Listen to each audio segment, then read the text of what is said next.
Hello, and welcome to What is Innovation, the podcast that explores the reality of a word that is in danger of losing its meaning altogether. This podcast is produced by Outlast Consulting, LLC, a boutique consultancy that helps companies use innovation principles to solve their toughest business problems. I'm your host, Jared Simmons, and I'm so excited to have Chris Skinner. Chris Skinner is a best-selling author, independent commentator, and globally sought-after expert on financial markets and technology through his critically acclaimed website, The Financer. He has been voted one of the most influential people in financial technology by the Wall Street Journal's Financial News, and has been an advisor to the White House, the World Bank, the World Economic Forum, and the United Nations. He is a visiting lecturer with Cambridge University, as well as a TEDx speaker, and is chair of Nordic Future Innovation and a non-executive director of 11FS. A regular commentator on BBC News, Sky News, CNBC, and Bloomberg, Chris is also the author of 16 best-selling books, including Digital Bank, Value Web, and Digital Human, as well as a children's book series, Captain Cake and the Candy Crew. His newest book, Digital for Good, Stand for Something or You Will Fall, will be released on June 1st, 2022. Chris, thank you so much for joining us today. Welcome to the show. Thanks, Jared. Great to be invited. Well, why don't we dive right in? What, in your mind, is innovation? Well, innovation is where you have an idea that's new, that's actually executed and realized, because there's thousands of ideas out there that are never actually implemented. So you have to actually implement and execute. But at the same time, it needs to be something that's new. Doesn't necessarily mean that it's new technology or completely new to market. It can take things that exist already, just do it in a different way. My favorite example was when Apple came up with the iPod. At that time, showing my age, I was using MP3 players. But what they did is they took the idea and did it in a new way, which was in a beautiful form. And that made it something that created the Apple that we know today. Right. Yeah, I remember those. I can't think of the name of the company. I feel like it was Creative River or something like that, that actually had the first real best-in-class MP3 players at the time. But Apple, yeah, definitely. But I think the other thing is the vision that went behind that. Because I remember going into a electronics shop in about 2003 and asking for a new MP3 player. And they said, oh, we don't stock those anymore because who wants to download music from the internet? It's too difficult. And you look at how we live today and you realize how limited the vision was of that store at that time. Wow. Yeah. And it also points out to your point that the innovation is bigger than the product, because they stopped selling it, not because of the features of the MP3 player, but because of the complexities around loading it and filling it with music. And the most successful innovations are of their time, in that there's a lot of innovation that I've been involved with that was before the market was ready. When is prime time? Apple got that right with the iPod and with the iPhone. And that's really where success comes from. And they're not the only company that does it. I mean, you can look at other companies like Tesla and more and say, when is prime time for these technologies and these innovations to hit the market and for the market to be ready for them? Sure. Is that something you can actively manage, do you think? Or is that something you just have to hope that serendipitously comes along with what you're developing? I don't think it's hope so much as tracking and checking and tracing what's developing and seeing when it makes sense. So by way of example, I was heavily involved in biometric financial services in the 1990s, way before it was ready for the market. The moment wasn't there. Wow. And yet today we're very happy to use our face and our finger to ID. Right. So it's the form factor, it's the technologies, it's the markets, it's the ease and ability to use, and whether it's something that the customer's comfortable with as an experience. Right. And so would you say that that technology in the 90s that you were developing, would you consider that innovation or no? I would say, yes, it's innovation, but it wasn't able to reach mainstream. I see. And so it goes back to what I was saying about a real innovation is something that hits the market and is accepted and adopted. I would say we were developing ideas, but they weren't innovations. They were ideas that weren't actually ready for market. I see. Okay. So today's biometric security innovations are innovation decades in the making, basically, is what I'm hearing. Well, it's interesting because when you look at the history of anything that you see today, it's been decades in the making. I mean, people rave about Bitcoin and cryptocurrencies. That actually started back in the 1950s. It's not anything new. Wow. It's just that it took a long time to get to where it's got to today. It's still got a long way to go. Interesting. So that really does reinforce the sort of time element and things being of their time. And sometimes a technology might be out of place or an idea might be ahead of its time or it could be late to the party. But once all the elements come together, then the innovation can come to life. Yeah, I mean, it's something that's annoyed me for quite some time in financial services because I've dealt with banks for most of my career. And they often dismiss a technology because they say, oh, we tried that and it didn't work. Right. And the fact is that technologies are continually moving forward. And it doesn't matter if you tried it and it didn't work. That was like 10 years ago. Try it again, try it again, try it again until it's ready for prime time. That makes a lot of sense. I think the 3G, 4G, 5G evolution of internet speeds on your phone probably brought a lot of technologies that weren't ready, brought them into a context where they could support innovation. Yeah, I mean, the mixture of cloud computing and the smartphone really enabled us to have this unlimited capacity to communicate and connect and network. And one of the visions I had over a decade ago is the collapse of supply chains because of 3D printing. Right. How many of us are doing 3D printing at home these days? I mean, I don't. But having said that, one day I probably will. I just don't know when.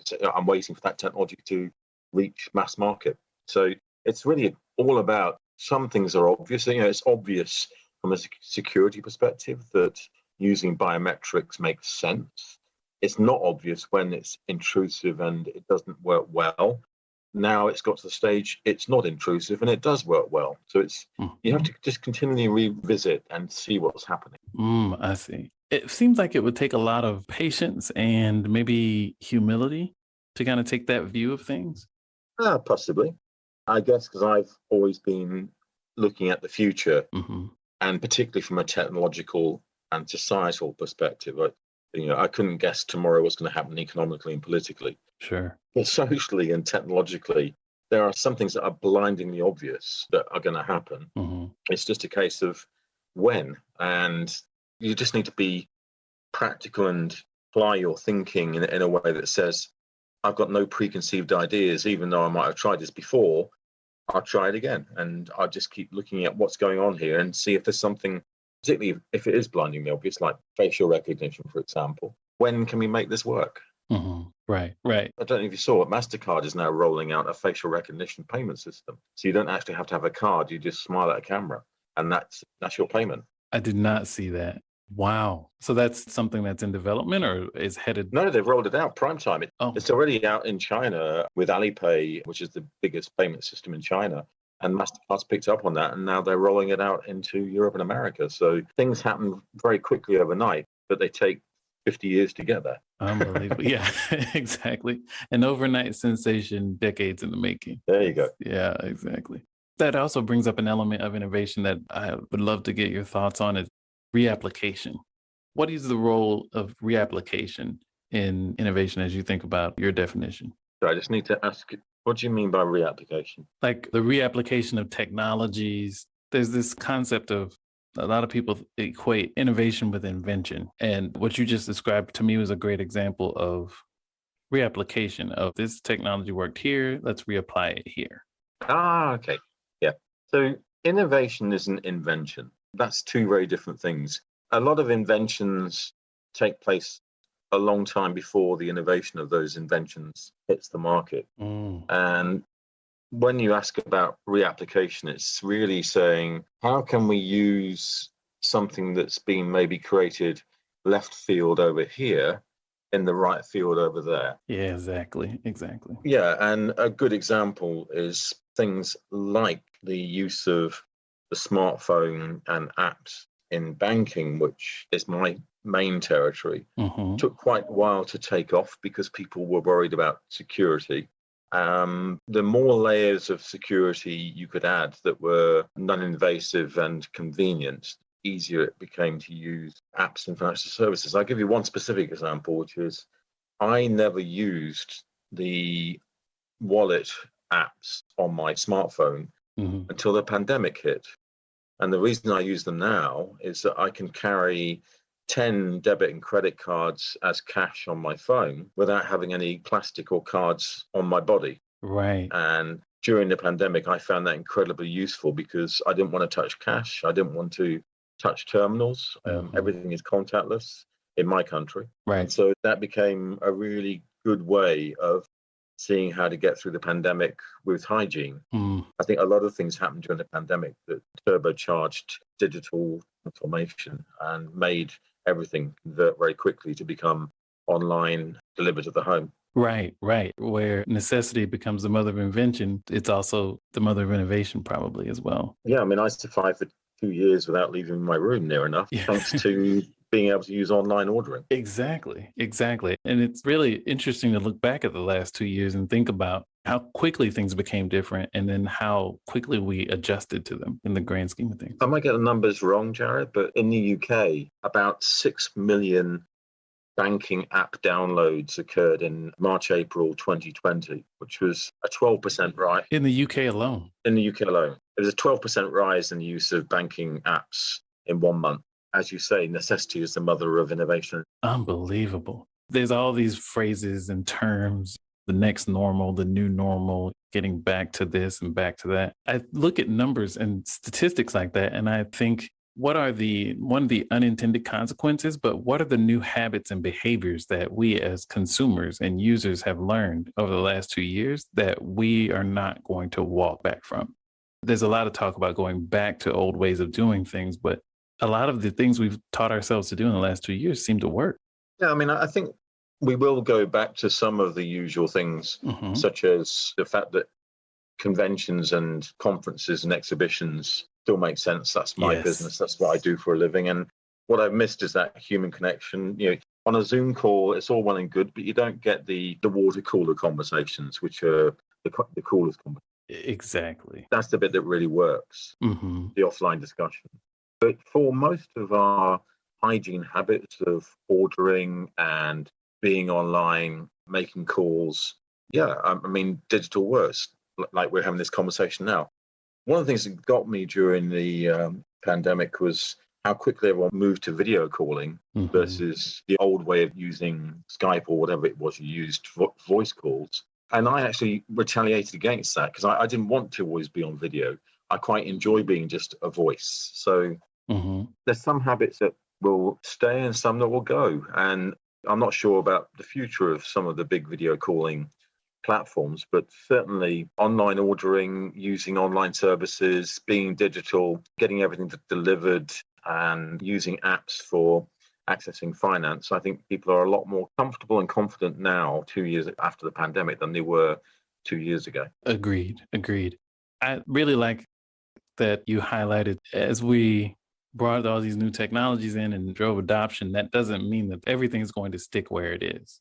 We will come back to an equilibrium as a society at some point. It won't be back to in-store shopping at the same level as we did before, but we likely won't be doing as much online as we're doing now. And that's my biggest concern right now is what happens to the main street because Mm. banks who I deal with are all shutting branches as quickly as they can because they cost too much. Right. Most of the big retail store networks are closing, including in the big malls. You kind of ask yourself, what's left? Starbucks and restaurants. Right. Exactly. Do you think that there's a role to be played? What do you think that should land? The branch versus online? Like, where do you think, maybe should's not the right term, but what do you think the natural state of things would be? And I was saying 30 years ago, again showing my age, but back in the mid 90s, I was Mhm. working for a company that was called NCR. You may have heard of them. They do cash machines. Yes. I'm not sure that we need those anymore. And I was charged with a strategy for the future of the cash machine. One of my conclusions was that we probably need 20% or maybe even only 10% of the branch network for the financial industry because it can be replaced using automated technology services. I was way ahead of the time back then because Yeah. we didn't have the technologies that we have today. It's absolutely obvious today that at least 4 out of 5 bank branches are going to be shut down, Mm-hmm. because you have to sit back and think, why do you need that? Right. And the answer is, well, you need that because financial services is an interesting psychological thing. It's the second most important thing in our lives behind our family, Mm-hmm. because it provides us with that stability to have a partner, a family. Right. And I remember meeting one bank that was a digital bank in Europe, and they were opening branches as a digital bank. And I said, why are you opening branches? And they said, well, because where we have a branch, we get 3 times the number of assets stored in the bank than where we don't have a branch. In particular, it's for marketing and for trust. Interesting. It's not about advice. It's not about service. Right. Marketing and trust. So for them, it made them more trustworthy and kept them top of mind for people on the street and moving about in their day-to-day lives. Yeah, I mean, I could have a bank branch that was never open, but just had the brand on the front of the branch so that people said, oh, yeah, this bank exists.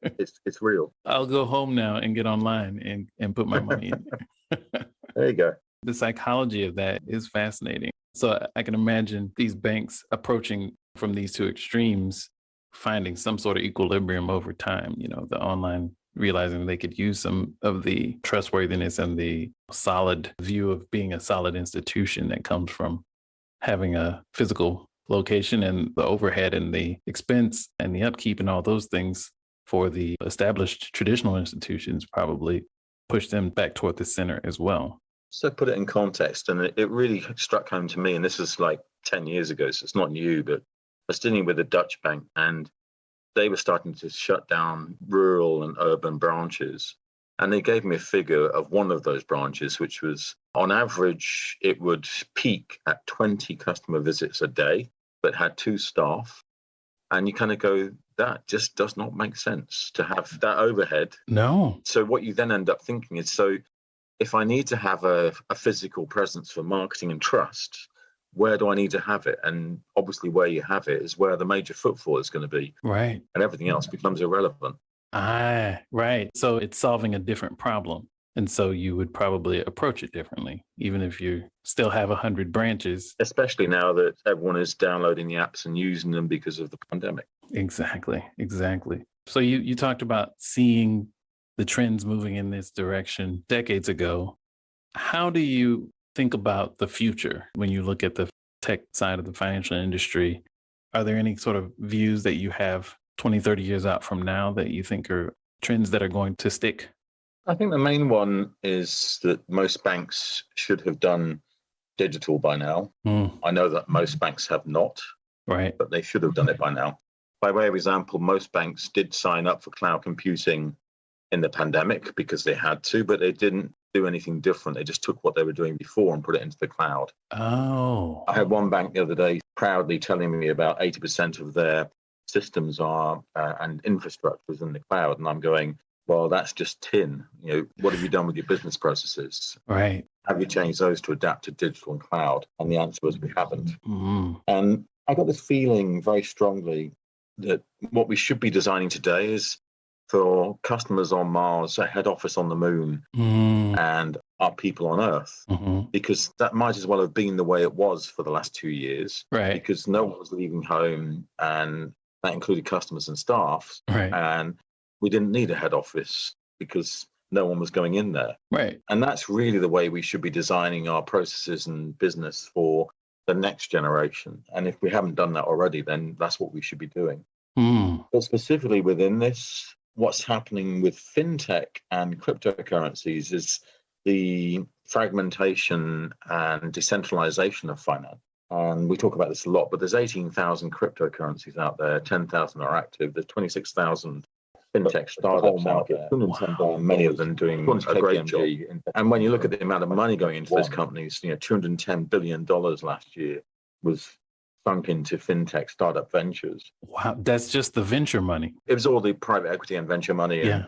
In 2016, I was talking about $25 billion being invested. So you look at those numbers and you just go, something is changing here. Yeah. And what I keep saying is you've got 26,000 companies now doing one thing really well through an API or an app or through data analytics. Apps, APIs, analytics is the way in which I structure my thinking between front, middle, back office. And those 26,000 companies are hot off the mat because they had the vision, and they've created something that's rocking and rolling, and it's brand new, of which, of those 26,000 companies, 136 are unicorns. And there were only like 35 a couple of years ago. So they're massively growing. Wow. And when you think about banks that try and do everything end to end and control everything end to end, you just go, well, that's not going to work anymore, guys. Mm-hmm. You need to start thinking about what's called open banking, which is where you bring in apps, APIs, analytics of these startup companies doing one thing brilliantly well that you can't do because you're not good at code, you're not good at technology. Bring it in and deliver the best customer experience ever. Otherwise, the customer will go and switch to someone who does. Right. It feels like that's this whole mantra of, disrupting yourself, that whole thing about disrupting yourself before someone else does. This explosive growth with these 26,000 companies. If I'm one of the big players and I see the amount of money that's flowing into that and the amount of flexibility and speed and talent that those companies have, to me, it almost feels like I need to learn more about this so that I don't miss the boat. I mean, I write a blog every single day because I'm a nerd and I'm stupid. I've been doing that for 15 years. Amazing. But one of the most popular blogs I wrote was the best job in banking is chief cannibal officer. And the whole idea was you need someone who can go around the company, and this would apply equally to any company, and just start picking on things and asking why you do it that way, and what appears to be stupid probably is stupid. So change it and do it a different way. Yeah, no, that's well said. I think a lot of times we get stuck in this definition of innovation that implies product. When companies look around and they listen to these calls and read these explanations of the quarter and all that stuff, they use the term innovation, but they're always talking about their product. And it's rare that you hear someone talk about applying an innovation lens to the way they go about their day-to-day work. And I think what you just described is exactly right. Applying that lens internally would lead, I think, a lot of big companies to different places. I mean, you can innovate product, process, service, structure. Mm-hmm, exactly. And a good example is I was calling a company the other day, and as usual, I got the message, we're really busy with lots of customers right now. You are the 8th customer in the queue. We'll get you in about 20 minutes. Yeah. I hung up and went on their website, and the chatbot came up. I thought it was a chatbot. It turned out to be a human being. Wow. Answered my question in a couple of minutes. So that to me is where we start to get an interesting fissure around innovation, because where I think innovation will really differentiate is if you use it to give customer satisfaction quickly. Mm-hmm. Most customers are not satisfied right now. We all know that if you get a message saying, we've got so many calls right now, we'll get to you eventually, that's because they're not hiring enough people to answer customer calls. Exactly.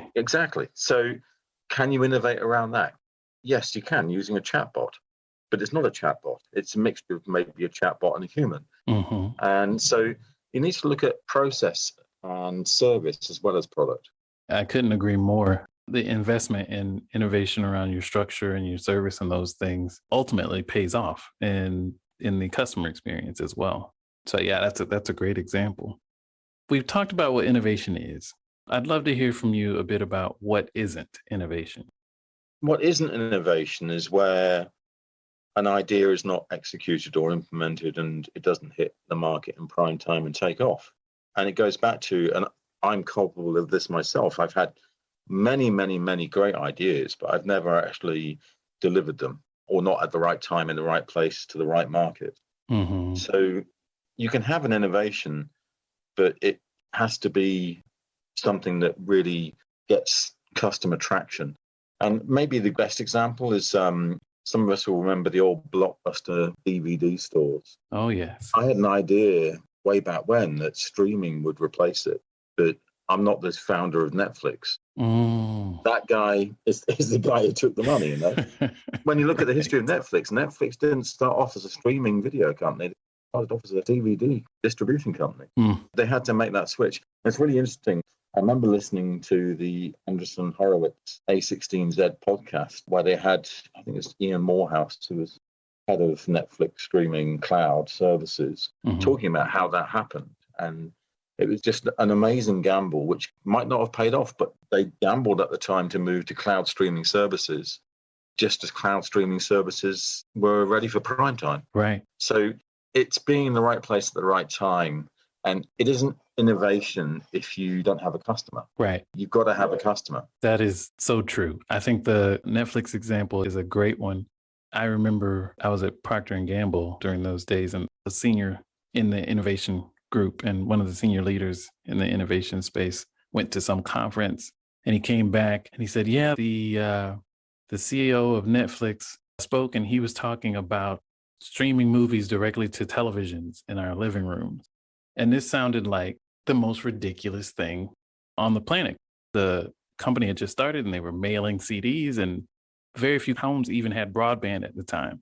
And so I think having the vision and the sort of nerve to speak out loud about this stuff so far in advance and to already be thinking past DVDs, which I think is what did Blockbuster and is you have to, as Wayne Gretzky said, you have to skate to where the puck is going. And I think that Netflix is a great example of a founder. I'm going to challenge you here, Jared. Sure. Can you remember what year it was that your colleague heard the Netflix guy? Oh, I can do some basic math. It was early 2000s. So I can remember something distinctly because I'm a big David Bowie fan. Sure. Bless his soul. Now he's gone. Yeah. But I remember being at home in, I think it's 2004, it might have been 2003, dialing in using AOL. Oh my goodness. Modem with all that clickety-clackety crap and watching a Bowie concert online. And I just thought, that's where we're all going, guys. Yeah. But I didn't execute or implement. I don't have a customer. So that's the reason why I'm still sitting here talking to you. That's a great concert. If I were going to go online and watch a concert, David Bowie would be on the short list. That's for sure. Oh, yeah. Fantastic performance. Yeah. Yeah. It was an interesting conversation because he spoke in such consumer-based terms. He didn't talk about broadband. He didn't talk about internet. He talked about being able to turn your television on and have movies available to you on your television. You may have seen it because you sound like you have, but he did an interview with the BBC in 2001 or thereabouts, where he was talking about the impact the internet would have on music and saying artists will no longer make money out of their records. So everything will be available online and streamed to home. And what we'll have to do is start to up our game. Yeah. And it was so visionary. If you can dig that out on YouTube, it's on YouTube somewhere. But watch it because that was 20 years ago, guys. It's not like yesterday. It's 20 years ago. That is unbelievable. The changes in the music industry over the past 20 years are also as dramatic as streaming because the business model of music has evolved dramatically as well, which is what he was calling out. But to think about how people made money 20 years ago being a musician in no way, shape, or form resembles the way things work today. Not at all. Yeah. Yeah, it's really down to doing the tours, being on stage live, selling the brand. Right. And the music is the byproduct. Right. Yeah. I mean, absurd numbers that people are quoting on what they're making from hit songs on streaming is just shocking. So the Netflix example is an important one. I wonder if there's a way to, in the fintech space, I wonder if there's a way you could help me think differently or understand sort of what's going on behind the scenes, right? Because I know now that I can't remember the last time I've been into the branch of a bank, but what behind the scenes, what kind of innovations have happened that have led me to this point as a consumer? There's a number. I mean, if you look at the 26,000 plus companies that are out there, some are trying to make what banks do badly work well. And the highest valued one of those is Stripe, which is a payments service online. Sure. 10 years old, worth $95 billion. In fact, probably worth $200 billion today because it was $95 billion a year ago. Wow. And all they do is they just make it really simple to add payments into any service that's digital. Right. And they do that globally and they do it brilliantly well. And one of the things I always say about them is that their code is designed in a way that's beautiful. It's like art. And that's why people like it. You've got other companies like Klarna, which is the buy now, pay later pioneer. And that's been copied worldwide. You've got a number that are, instead of trying to fix what banks do badly, they're trying to replace banks or at least offer banking to people who never had access to banking before. So my favorite example in that space is from Brazil, a company called Nubank, NU Bank. Yeah. They did an IPO end of last year with a valuation of $50 billion, which means they're one of the biggest Brazilian or South American companies that's ever come out of that space. Wow. And one of the things they did, which I think is beautiful, is they said when they launched, which is back 2015, and again, think of the numbers, 2015, and they're now worth 50 billion 6 years later. But they said it's ridiculous in Brazil that banks charge so much for credit cards. Typically, you pay $20 a month to have the pleasure of having a credit card. Wow. And the CFO said, if banks are Darth Vader, then credit cards are the Death Star. And that's what they targeted, to blow up the Death Star. And they did it. And they succeeded in offering a credit card with very low fees from day one. And then they got a banking license, and now they have 45 million customers across a number of countries in South America. Unbelievable. Then you have a number of others that are focusing on financial literacy and financial inclusion. In fact, Nubank provides financial inclusion, but particularly in the African nations, you find a lot of companies growing very quickly to offer financial services through the mobile network, of which the most famous one is M-Pesa, but there's many others. Okay. M-Pesa was in Kenya. And then you have the story happening in China and across Asia, but particularly in China, where trillions of dollars are now moving over mobile payment networks, mainly through Alipay and WeChat Pay, which is the Tencent and Alibaba services. And what blows me away with those is they have this thing which is like the Black Friday in America, a big sales day. They call it Singles Day in November. Okay. And the last one they had, Alipay was processing 544,000 sales a second. A second? 544,000 sales per second. Unbelievable. It is. Staggering. And their aim this year is to double that to over 1 million in sales. And this is all mobile. It's all on a mobile phone super app. It's all delivered in under 4 days. The whole day, the Singles Day, is generating, I don't know what the number was, about $45 billion of sales. Unbelievable. In one day. To be able to have, I mean, just for us to have the processing power, or any company, but us as a society to have the processing power to be able to do that is staggering in and of itself. It's not just the processing power, but the logistics and everything goes behind it. Yeah. I actually wrote quite an in-depth case study about them a few years ago. And I remember meeting the head of systems architecture for Alipay. And he actually used to work for Microsoft in California and had come back to China to work for Alibaba and the Ant Group, which run Alipay. And they'd hired him back to generate their fifth systems architecture to do this 1 million transactions per second for 2 billion users. 2 billion users.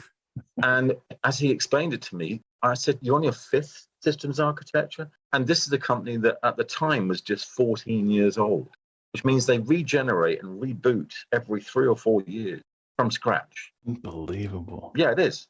But that's the Asian attitude. You don't get wedged in and locked in with legacy, which is what we have in Europe and America. You regenerate, you reboot, you keep going forward, you keep innovating. The solution, maybe in a less forward-thinking environment, would be to try to figure out how to keep your existing system relevant. Well, I call that, because I'm so used to talking to banks, Bankenstein. It's a whole load of dead parts that are stitched together, that you stitch some electricity up the backside of it to make it stay alive and dress it up in a nice suit so it looks good. That is such an apt term, Bankenstein. I love that. It's so vivid. And growing up in the consumer goods world, I can think of a lot of platforms, physical platforms, technologies, product form factors, things that would have fit that same description where, it's dead, it, but you're still trying to make it work. Yeah. I love that. Before I let you go, I would definitely want to get from you any advice that you might have for innovators. I think the main thing is you got to show delivery. It's all well and good to have ideas, right? But if you don't deliver, then you'll lose your job. I've seen so many chief innovation officers who think it's all about ideating. And after 18 months of doing that, they're told to walk out the door. Great to have good ideas, but if you can't deliver them, if you can't implement them, you're an overhead. So focus on what you can deliver. That's great advice in general, and particularly great advice in the innovation space where, to your point, your definition around new, executed, and realized really emphasizes the piece that gets missed so often in our industry, in our space. Chris, thank you so much for joining us today. I don't know much about the fintech space, and this has been super educational for me. And you gave great examples that will, I think, allow me and other folks to not only learn more about fintech, but also think about how to apply those principles in other industries and other pursuits. So thank you so much for your time. Thanks, Jared. Good to talk with you. All right, take care.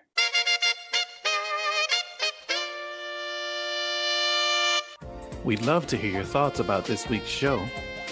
You can drop us a line on Twitter at Outlast LLC, OUTLAST LLC, or follow us on LinkedIn where we're Outlast Consulting.